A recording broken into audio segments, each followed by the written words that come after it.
Today we're going to look at two toys that have been reworked into versions of Ultra Magnus. Now, we have reviewed these molds before, but we're not going to let that stop us, are we? So the first thing with these two is that... Ah, fuck. Oh no. What's wrong? We let that stop us.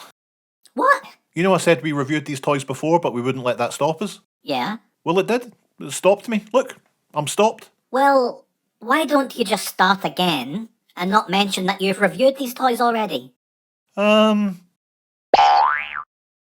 Okay, so we've got two toys here, both incarnations of Ultra Magnus, which is exciting because Ultra Magnus is my favourite Autobot. And these have both been supplied by the wonderful Jake and Anna over the years. I am eternally grateful to you both. First, let's have a look at this ostentatious boy, an eHobby exclusive version of G2 Lazer Optimus Prime in those wonderful Magnus colours. Kinda. And just look at how beautiful this toy is, even if they did just slap it into the old Optimus Prime box. I love a window display on a toy like this, and the overall design, the colours, the photography on the back. I might actually display this in the box, which is something that Maniacs do. Opening them up, we get a packet with instructions. Optimus Prime instructions, of course.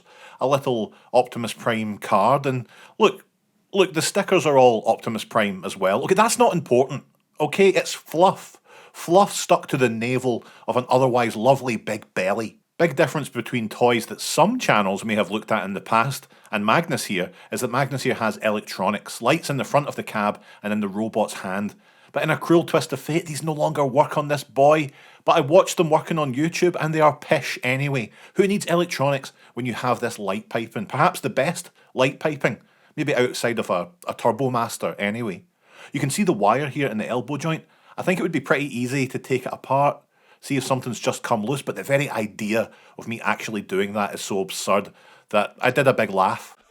The paint and the overall design here is just impeccable. I adore the fact that it's Ultra Magnus, but not just in pure white. This feels like a nice combination of classic full Magnus and the white inner robot. But even without application of the sticker sheet, there is some nice sticker detail on the chest, so he's not completely plain. But I do think the character suits a more understated look anyway, so we'll leave these more bombastic stickers off, I think.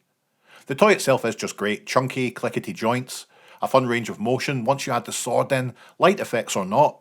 He looks fantastic. A guy this boxy shouldn't have such a wide range of motion, and yet here he is, undeniable. The big gun, again, it's clear this is meant to interact with the electronics in some way since it's so chunky and ungainly, but it's still a pretty unique and fun thing to look at. The transformation is wonderfully simple, needing nothing more than to fold the head into the belly with this unique looking mechanism and bring the shoulders in to form the front cab before squishing in the legs, folding back the feet. And that's a good truck, isn't it? The arms become foot plates. The nice silver to white gradient on the front. Look at the little horns. Very adorable. You can slap the sword underneath. You know, it turns out I can deal with this now. Ha! That brings us to the trailer. A big tanker, innit? Again, I know some folks would prefer a sticker on the sides, but I really like this teal trailer's tough but tasteful turnout. We've got this disc launcher on top with some rude red records to chuck. Plop them in there and woomph. The trailer pops out on a mechanism like this, and I'll be damned if that isn't just a little battle station. We flip the disc launcher, and then we get this little tough customer too. Pop the gun in on top, and I think ultimately this makes you feel like you're experiencing the pinnacle of human achievement. I'm not exaggerating. Especially when we haven't even tested the rocket. Yes, open this up and we get one of these dog's dicks on top before slamming down the bellows and bradoish. So immediately I hit it for maybe the second time ever, and yep, it broke pretty significantly, so you have to just imagine a rocket taking off with all the force of a tadpole's yawn. G2 Lazer Ultra Magnus is a winner, a clear champ of a thing.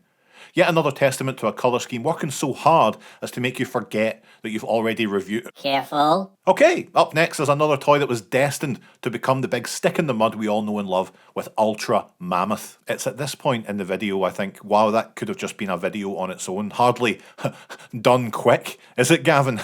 All the funny people in the comments say.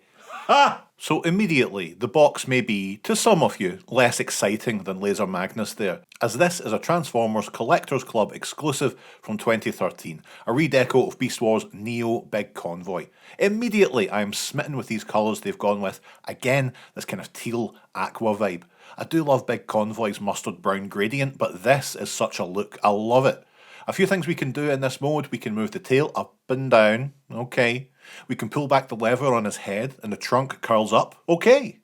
If you start holding back the ears, the tusks will move up and down, coupled with a great hairy sculpt and those eyes that are simply red. He's a real looker. Not so much in this attack mode, you flip out all the pieces for this Cronenberg-esque monstrosity, but it's an extra, isn't it?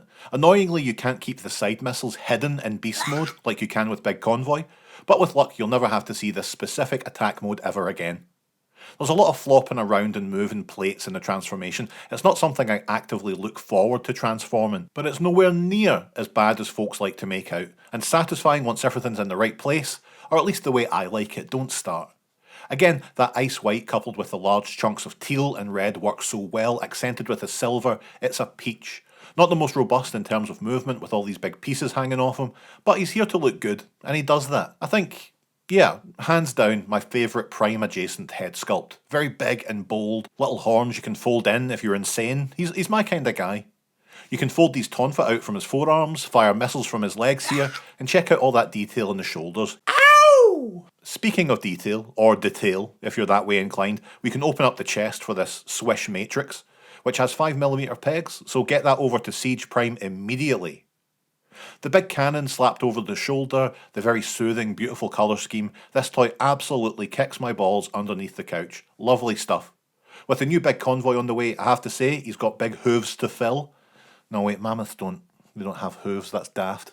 There we have it, two toys improved by being made into Ultra Magnus variants, perfect additions to the Magnus Shrine, and again thanks to Jake and Anna. Maybe Magnus Mania could become a thing every year or so, like Monkey Mania or Pretember. Could be another thing for me to largely forget about until the last minute, which is exactly what I need right now. Bye.